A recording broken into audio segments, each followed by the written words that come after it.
Bismillahirrahmanirrahim. Assalamu alaikum. Dr. Aisha Rashid here. I'm your instructor for the microbiology. Today we are starting with a new topic, which is control of microorganism, under which we will discuss various methods, principles, or various physical or chemical agents which are used to control the microorganisms. This discussion comes under the lecture series, lecture number 25. Before going to discuss the control or methods of controls of microorganisms, we must understand various terminologies regarding the control of microorganisms. The first term which we will see is antiseptic. Antiseptic is referred as a chemical substance that is applied to skin or the mucous membrane to prevent the growth of various kinds of microorganism, either by inhibiting the microorganism or either by destroying the microorganism.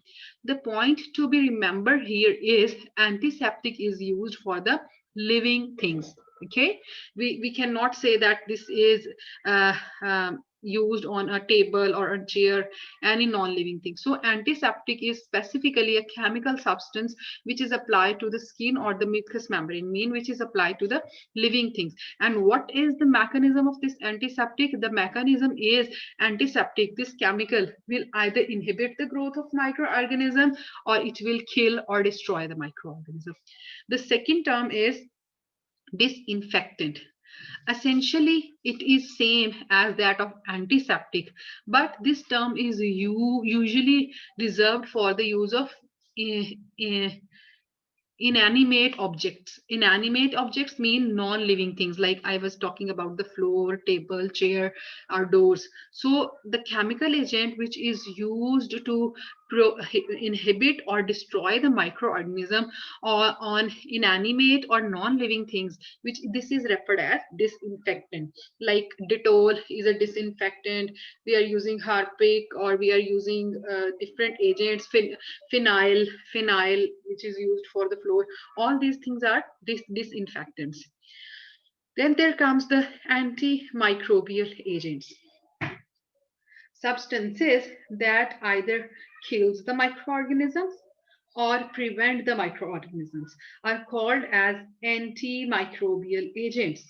Under antimicrobial agents, there comes antibacterial agents, antifungal agents, antiviral agents, depending upon the kind of microorganism which they are affecting. So antimicrobial agents, substances which will kill the microorganisms. Then microbial agents, antimicrobial agents that kills the microorganisms. For example, microbicidal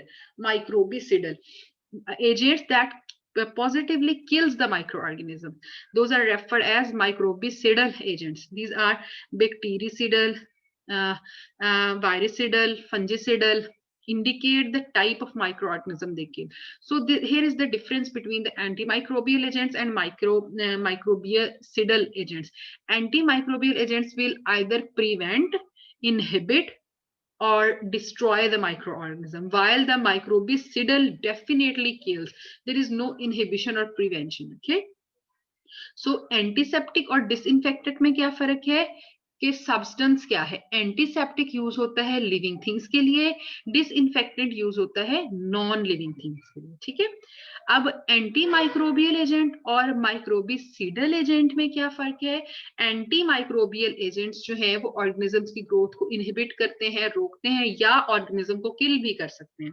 जबकि माइक्रोबिसिडल definitely वो agents हैं जो micro organism को किल ही करते हैं. ठीक है. The next term is sterilization. Sterilization, killing all the microorganisms present in any material, including the spores of the microorganism. This is very much important, and this is related to sterilization only. Sterilization not only kills the microorganism, but also kills their spores, which will become future microorganism. Under sterilization, microbiostatic agents are also there. The agents that nearly inhibit the growth of the microorganism, which totally inhibit, that merely inhibit the growth of microorganism, those as known as microbiostatic. As the name in the micro means microorganism, bio means life, static means stop. They inhibit the growth. Okay, these are called as bacteriostatic agents or fungistatic agents. Then next term regarding this is sanitizer. Nowadays very common. Any agent that reduces the bacterial numbers to safe level according to the pH requirement. In this corona pandemic, this is saying again, hand sanitizer must be used. So these reduces the number of bacteria, mean bacterial load on up to a safe level, means that number which do not affect. Now the conditions that affect antimicrobial activity. Some important variables to consider when assessing the effectiveness of antimicrobicidal agents are, when we are talking about microbicidal, means microorganism killing agent. So some important points are there which must we consider. First of all, when we talk about microbicidal, वो agents जो microbes को kill करते हैं, उनके मुतालिक important बातें. What is the size of microbial population? जिस targeted चीज की हम बात कर रहे हैं, वहां पे microbial load क्या है, microbial size population क्या है, ठीक है? So size of microbial population, intensity or the concentration of the microbicidal agent. What is the intensity? What is the potency? What is the concentration of that very microbicidal agent? Time of exposure to the microbial agent, either it is given 1 minute, 2 minute, hours. So time of exposure is also important.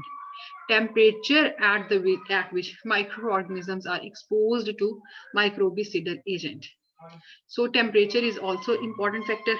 Nature of material containing the microorganism. So which type of material which we are talking about on which the microbicidal agent is used. Characteristics of microorganisms which are present. What are their characteristics? They are resistant, they are non-resistant. So all these parameters like size of the population, concentration and intensity of microbicidal agent, time and temperature, then nature and characteristic of microorganism. These are important. Now the mechanism of microbial damage. When we talk about all these things, microbicidal, microbiostatic, or whatever the agent we are using, then what is the mechanism, how the microbial damage happens? Antimicrobial agent either inhibits the growth of the microorganism or either kill the microorganism by damaging their certain structures. Like they will, antimicrobial agent can damage the cell wall. Antimicrobial agent can damage the cytoplasmic membrane or substances within the cytoplasm, such as antimicrobial agents can inhibit or destroy the enzymes. Antimicrobial agents can affect the ribosomes, or antimicrobial agents can affect the nucleic acid material of a microorganism. These are the mechanisms or the ways by which microbial damage happens. Now, the use of the temperature to control the microorganisms, to control the microorganism growth. The first one is method. There are various methods when we talk about the moist heat. For the moist heat, autoclave and instrument and equipment is there which can be used. For moist heat, boiling water can be used. For moist heat, another mechanism which is called pasteurization, that can be used. This moist heat has the ability to kill the microorganism. Okay, when we talk about the first method of moist heat, which is autoclave, in autoclave, the temperature is 121.6 degrees C at 15 pounds per inch square pressure. And at this temperature at pressure means 15 pound pressure and 121.6 degrees C temperature, 15 to 30 minute exposure will sterilize the various instruments various linings, various utensils like surgical instruments, and treatment trays, media like culture media, microbial media, or other liquids. So this is the speciality, this is the application of the autoclave. Autoclave applies 121 degrees C at 15 pounds. So sterilizing instruments. Then limitations. Infective agents, organisms in materials. These infective agents, sorry, autoclave. In fact, this autoclave is very ineffective against the organism in materials impervious to the steam, cannot be used for the heat sensitive article. So this is the limitation. Autoclave cannot be used, first of all, heat sensitive material, any material like plastics or like cotton or cloth, it cannot be used, autoclave cannot be used for the sterilization of heat sensitive materials. Moreover, the organisms which are also resistant to heat, to which heat is ineffective, those material cannot be used for sterilization in autoclave. Then boiling water. You know, boiling water temperature is 100 degrees C. Exposure of boiling water for 10 minutes, it will also kill the microorganism. It will kill the vegetative cells on the instruments and the containers. Usually in house, this boiling water is used for the baby's feeders or nipples. So it will kill the vegetative cells on instruments, on containers. Now, what are the limitations of this boiling water method? Endospores are not killed as in case of autoclave. So it cannot be relied upon the to sterilize. So we cannot say this boiling water completely sterilize any material. Then there comes the pasteurization. In pasteurization, temperature is 62.8 degrees C and the exposure time is 30 minutes. Or temperature, if temperature increased up to 71.7 degrees C, then exposure time will be 15 seconds. In pasteurization, it kills the vegetative cells of disease-causing microorganism. So vegetative cells are also destroyed by this mechanism. And it also destroys the vegetative cell or vegetative cell of microorganism in milk, in fruit juices, and other beverages. If you have focused on the various ad like Milk Pack, Nestle Milk Pack, or they say that this is pasteurized milk. So pasteurization is this very process in which high temperature is exposed for few minutes, like 71 is exposed for 15 seconds, and it will give even the vegetative cells of the microorganisms. Clear? So its limitation is that it does not sterilize. This is the autoclave picture of a steam autoclave. The functioning of autoclave is shown. This is the inlet point from where the steam enters, and here is the valve which controls the entry of steam. Either steam is entered abruptly or at high speed or low speed. So the valve to control the steam entry. Steam enters and it travels towards the main chamber. This is the main chamber where the objects are like instruments are placed. In it, in whole chamber, this hot air circulates and make it sterilized.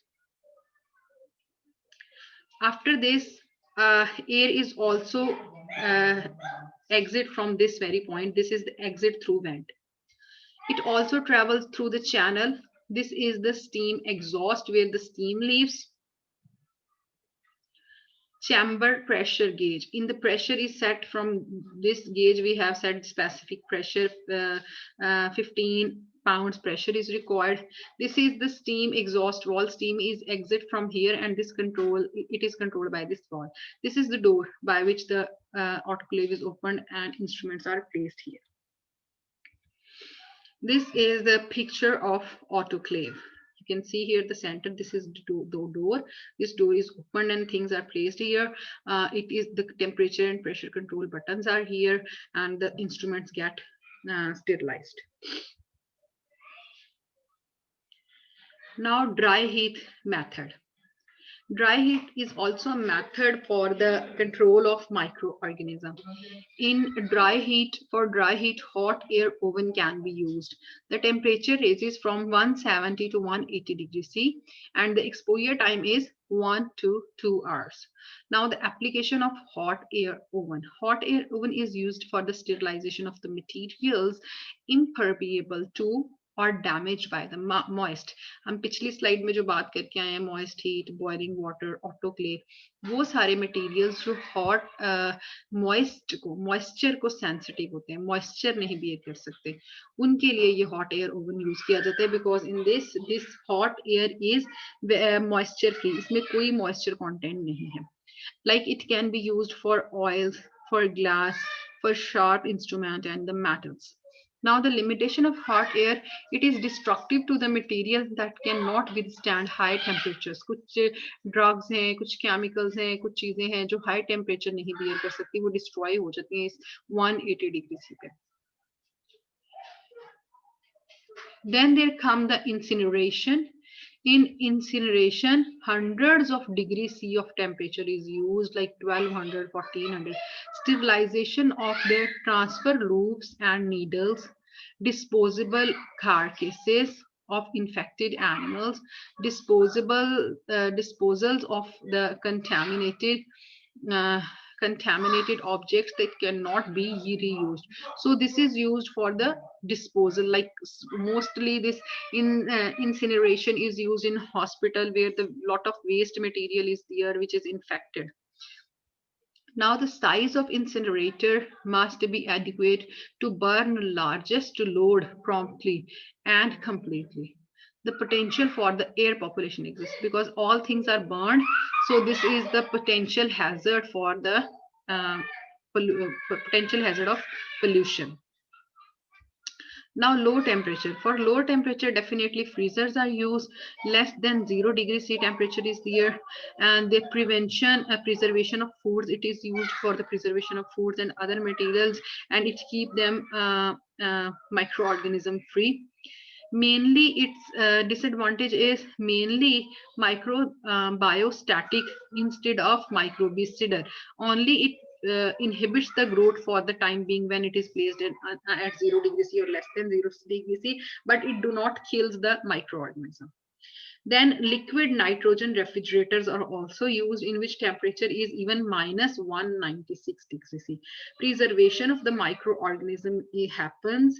High cost of liquid nitrogen has to be beared. Now, the physical methods of microbial control. In physical method, there is radiation, filtration and desiccation. In radiation, 3 types of radiations are used: ultraviolet radiation, X-ray radiation, X-rays and cathode rays. Ultraviolet rays, X-rays and cathode rays. These 3 types of radiations are used. When we talk about ultraviolet rays, the action of these ultraviolet is the formation of thymine dimers. Thymine dimers will kill the microbial growth, will inhibit the microbial growth. Now, microbicidal effect is there with limitations owing to the lack of the penetration, reduces airborne infection in the hospitals. Ultraviolet rays are used to inhibit the airborne growth in various areas in hospital, in restaurants and in schoolrooms as well. Destruction of the microorganism surfaces in water also happens. Now X-rays, the process of X-rays by which the X-rays inhibit the microbial growth is ionization. Ionization happens in the microorganisms. Peroxidome formation is there which inhibit the growth of microorganisms. X-rays are usually used in research labs, used to induce the mutations.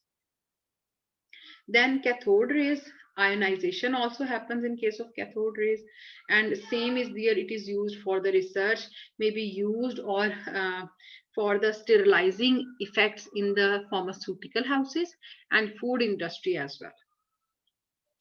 The second process for physical method is filtration. Separation of bacteria from the suspending fluid. Filtration mechanism or action is that filter separates the microorganism from the liquid from the fluid. Sterilization of the certain liquids which cannot be damaged by heat or the chemical treatment. Please wait for a second. I'm just coming.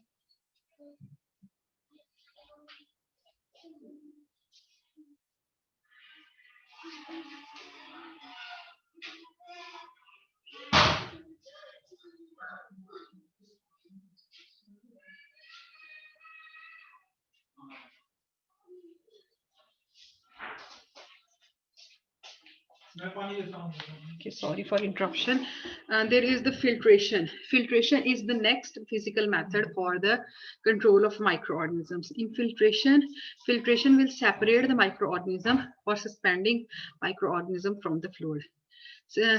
Sterilization of the certain liquids.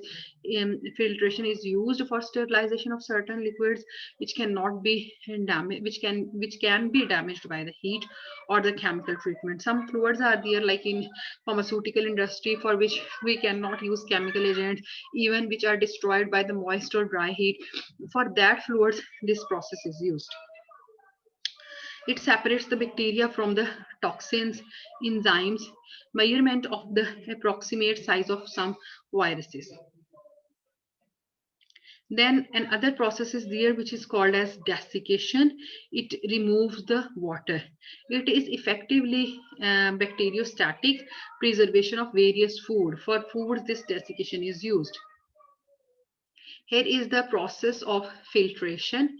You can see here, this is the cup or the you can say funnel where liquid which has to be microbial free, that must be added. This is the membrane filter which has many pores. Then glass sport or platform is there which will hold this filter paper and cup. The base is there. This is rubber stopper to have the strong fitting with this funnel, this flask. When vacuum pump is applied, the liquid is sucked with the pressure into the flask, and all the microbes are remain on this one microfilter paper. Now, high temperatures. High temperatures are also used as a remedy to control the microorganisms. The use of high temperature is one of the most effective and widely utilized means of killing the microorganisms. Moist heat is much more effective than that of dry heat for killing the microorganisms because moist heat causes the denaturation and coagulation of vital proteins and enzymes of the microorganism. Usually when we cook the food, and we assume that by cooking all the microorganisms are killed because there is the denaturation or coagulation of proteins of microorganisms, and this proteins is very much essential for their functioning. When the proteins are coagulated or damaged by the heat, so microorganisms destroys, or there is the killing of microorganism. Moist heat will denature the cell proteins with lower temperature and shorter exposure times. Dry heat causes the oxidation of the organic constituent of the cell. And dry heat need longer time at high temperatures to achieve the same result. So this is the difference. Moist heat needs the low temperature with short exposure time, while dry heat needs high temperature with the high for long exposure time. Examples is there Bacillus anthrax endospores destroyed in moist heat. 2 to 15 minutes are required at 100 degrees C. For dry heat, you can see here are 180 minutes, great time, and temperature is also included. So that is why we are saying that moist heat is more effective. In it, exposure time is also short and temperature is also short. While in dry heat, exposure time 180 minutes and temperature 140 degrees C. Both are high as compared to moist heat. So vegetative cells, moist heat 5 to 10 minutes at 60 to 70 degrees C, while 5 to 10 minutes at 50 to 60 degrees C. Steam. Steam is another mean which is used to kill the microorganism. Use of pure steam under high pressure is the most practical and dependable way to apply the moist heat. It provides temperature higher than the possible steam without no pressurized and boiling. Rapid heat and greater penetration is there in case of steam. It make use of autoclave. Autoclave is its best example, which is very much popular lab instrument. Here is the table which shows the exposure periods or exposure times required for the aqueous solution for the liquids in various containers, affording a reasonable factor of safety for the sterilization by autoclaving. Now the container, if we talk about the test tubes, various dimensions, 118 into 150 millimeter, 32 into 200 millimeter, so various sizes of test tubes if we want to sterilize them. uh, in this case, minutes of exposure at 121 degrees C to 123 degrees C. This is we are talking about the autoclave. So the exposure time is 12 to 14 minutes, 13 to 17 minutes, and 15 to 20 minutes. If we talk about the flask, Erlenmeyer flask is there 50 ml, 500 ml, 1000 ml, and 2000 ml. The exposure time will vary from 12 to 35 minutes. Same is the case milk dilution bottles. If we talk about 9000 ml, it will take 50 to 55 minutes at 121 degrees C. Filtration and other mechanism of the sterilization or another mechanism of control of microorganism. Physical process, this is a physical process we use as we have discussed in last slide about the vacuum filtration assembly. This is the one way of sterilizing materials which cannot be sterilized by autoclaving or by dry heat in labs and industry. And we have discussed the reason if the chemicals or the materials or the drugs or the liquids which are sensitive towards the heat, either heat is dry heat or moist heat. For this, filtration can be used. Filtration uses the membranes, various type of micromembranes. Cellulose ester, these membranes are made up of cellulose esters of thin discs, are like 150 micron meter with the pores small enough to prevent the passage of the microorganism. So these microfilter papers or microfilter membrane do not allow the microorganisms to pass through.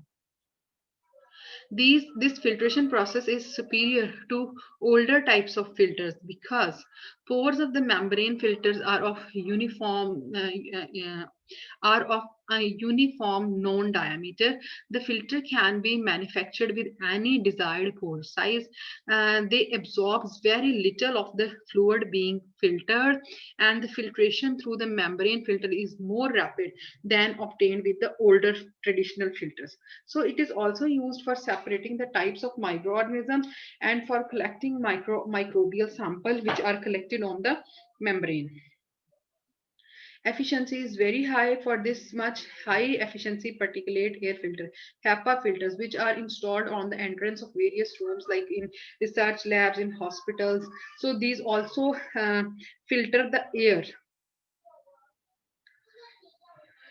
These HEPA filters are found in the biological safety cabinet, which trap the particulate matter such as microorganism. It captures 99% of the particulate matter from the exiting air. This is the filtration assembly. I have worked it a lot with my lab of pharmaceutical industry. So here you can see this is a machine or this is a vacuum motor. When switch on this, it will cause high vacuum. This vacuum is passed through this, it will causes the vacuum, and this liquid when passed through this, it will be filtered. Here are the filters installed at the mouth.